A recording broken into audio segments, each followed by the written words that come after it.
This is how to add and use checkboxes and progress bars together in Microsoft Excel. To insert a checkbox, go to Developer, click Insert, then select Checkbox.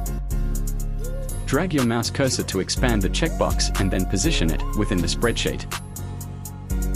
Right-click on the checkbox and select Format Control from the drop-down list. Then, click on Cell Link and highlight the cell behind the checkbox and press OK. Now the checkbox has been inserted, it is time to add the progress bar. This is how to link the two functions together using the formula shown above. If the progress bar is too big or too small, try multiplying or dividing the formula to adjust the size. Finally, change the font type to stencil and now the checkboxes and progress bar are linked.